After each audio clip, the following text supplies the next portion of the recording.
Madame la présidente, madame la ministre, monsieur le ministre, monsieur le président de la commission, mesdames, messieurs les rapporteurs, mes chers collègues. Attendu depuis plus de 2 ans, ce texte a le mérite d'aborder certains grands enjeux du numérique, à l'image de l'open data, du principe de neutralité du net, de la loyauté des plateformes, du droit à l'oubli ou encore de la mort numérique. Par la voix de notre collègue Bertrand Pancher, le groupe UDI s'est toujours très impliqué sur ces questions et plus particulièrement sur les problématiques de liberté d'accès aux documents administratifs ou encore de réutilisation des informations publiques. Ce sont des sujets primordiaux à la fois pour les jeunes entreprises, mais également les associations, les collectivités et plus généralement pour nos concitoyens. Car outre son apport économique, l'open data représente un véritable gage de transparence pour notre démocratie. À ce sujet, nous ne pouvons que nous réjouir de la méthode collaborative qui a animé ce projet de loi, ça a été souligné par le rapporteur tout à l'heure. Nous espérons que d'autres textes législatifs pourront bénéficier d'une telle consultation. C'est là, il nous semble, un point fondamental pour rapprocher les citoyens et politiques. Si ce projet de loi ne soulève aucune opposition de principe de la part du groupe UDI, il se montre néanmoins bien éloigné, Madame la Ministre, de l'ambition portée par le gouvernement depuis le début du quinquennat, celle de bâtir une véritable république numérique. En effet, vidé de sa partie économique, ce projet de loi peine à donner une vision d'ensemble à la stratégie numérique française. Une nouvelle fois, nous sommes plus confrontés à une succession de bons principes qu'à un texte fixant un véritable cap pour l'avenir numérique de notre pays. Je parle de bons principes car, bien souvent, les mesures dont nous débattons aujourd'hui sont du ressort de l'Union européenne. Alors, entre surtransposition et précipitation, nous risquons de devoir réécrire une partie de notre législation d'ici quelques années. Pour autant, les députés du groupe UDI considèrent que les questions qui sont abordées dans ce projet de loi sont importantes. On regrette néanmoins que la partie de couverture numérique, pourtant essentielle pour notre territoire, ne soit pas plus approfondie. Pour parler d'usage, il faut avant tout parler d'infrastructure. J'y vois quelque part une légère incohérence. En effet, pour un habitant d'un territoire rural, même suburbain, n'ayant pas un accès au très haut débit, et ils sont, Madame la Ministre, très nombreux sur ce territoire, il peut s'avérer difficile de comprendre ce que ce projet de loi va concrètement lui apporter dans sa vie quotidienne. Bien sûr, il y a le plan France très haut débit. Ce plan existe et vous savez qu'il doit être déployé pour pallier cette fracture numérique très durement ressortie par nos compatriotes et qui accentue une fois de plus entre la France des métropoles et celle des territoires ruraux, mais également suburbains. Cette situation en 2016 n'est plus acceptable et malheureusement on peine à avoir des résultats concrets. Où en sommes-nous dans ce déploiement du très haut débit qui aura 20 mégas, 100 mégas, 1 giga, quand on sait les besoins croissants, notamment dans le domaine de l'entreprise. Et ce n'est pas la circulaire Macron demandant à l'ARCEP d'identifier les territoires avec la couverture 2G, 3G, 4G qui va apporter quelque sérénité que ce soit, parce que le décalage entre le relevé de l'ARCEP et la situation réelle qu'on la vit dans les territoires est profond. Et vous savez que dans cette circulaire, il y a obligation pour les opérateurs dans les 18 mois d'assurer cette couverture. Le fossé est géant. Lors de l'examen du texte en commission, vous avez, Madame la Ministre, fait adopter des amendements qui vont dans le bon sens. Je pense en particulier à l'éligibilité des dépenses d'investissement des collectivités territoriales au fonds de compensation sur la valeur ajoutée. C'est une très belle initiative.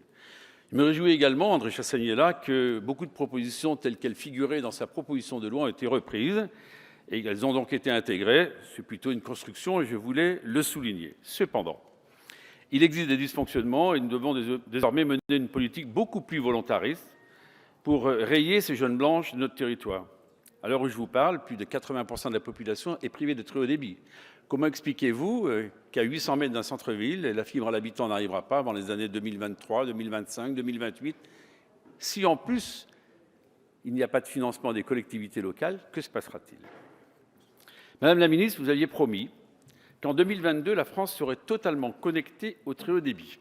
Ça serait bien que tout à l'heure, ou à un moment de la discussion, vous nous en disiez un peu plus sur ce déploiement.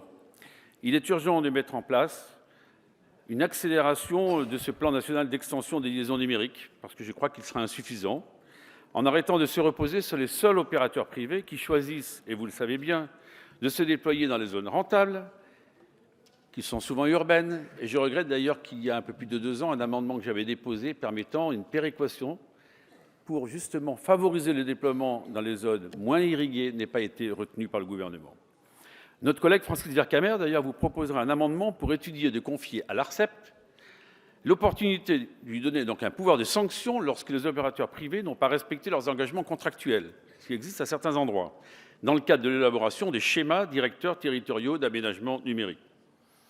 Et plutôt que de maintenir la connexion Internet en cas d'impayé, ce qui peut se comprendre, mesure qui naturellement impactera les collectivités qui doivent elles-mêmes abonder les financements, n'aurait-il pas été préférable de mobiliser ce fonds pour améliorer la couverture en très haut débit, notamment la fibre à l'habitant? Par ailleurs, nous restons perplexes face à la méthode choisie par le gouvernement, qui a préféré morceler le sujet du numérique en 3 textes. Le premier a été porté en octobre par Mme Walter, celui que vous portez, Madame la Ministre, aujourd'hui même, et puis Noé. On verra ce que sera l'Arche de Noé entre Mme El Khomri et le ministre Macron sur les nouvelles opportunités liées au numérique. Si cette démarche nous semble éloignée du choc de simplification, nous reconnaissons que ce texte est nécessaire si on veut libérer de nouvelles énergies et aider notamment les start-up à se développer et à jouer à concurrence égale avec certains pays qui nous entourent, bien plus avancés que nous sur ces problématiques. Ce sont donc des mesures qui vont dans le bon sens, à l'image de la partie sur la circulation des données et du savoir. Si on veut dynamiser notre secteur du numérique, et moi je crois à cette révolution numérique, donc en clair encourager la croissance, il était donc indispensable de se saisir de cette question d'ouverture des données publiques et d'intérêt général.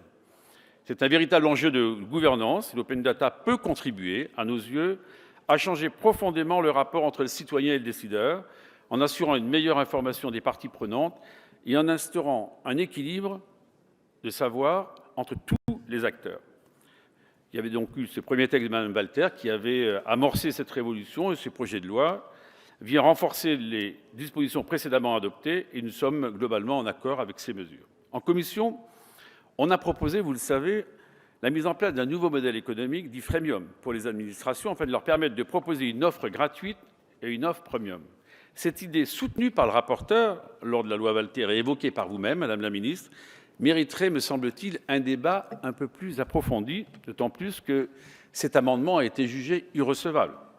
Pour autant, il faudra revenir sur cette proposition qui permet d'allier gratuité des données et impératifs économiques.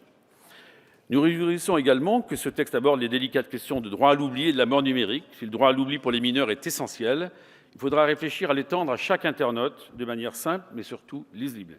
Il faudra donc obliger les sites Internet à mettre en place un lien facilement cliquable par l'internaute. Concernant la mort numérique, nous réjouissons de voir que vous êtes allé dans notre sens et que vous avez limité les droits des héritiers lorsque la personne décédée ne donnait aucune directive. Sur la protection des consommateurs, nous sommes dubitatifs. En effet, certaines pratiques très répandues vont à l'encontre même de l'internaute, sans faire l'objet d'aucun contrôle. C'est notamment le cas de l'IP tracking ou encore de la publicité ciblée en ligne. Alors vous allez me dire, il y a des sanctions, mais elles ne sont pas toujours appliquées et je vous enjoins à la fermeté sur ces questions-là. Alors que nous étions étonnés que rien ne soit initialement prévu sur le harcèlement virtuel, nous pouvons que nous réjouir de l'adoption d'un amendement sanctionnant plus sévèrement le revenge porn. C'est un message fort qu'il était indispensable de porter, notamment également l'élargissement à la connaissance des diplômes des professionnels de santé auxquels nos citoyens sont attachés, mais je crois qu'on peut le faire pour d'autres professions.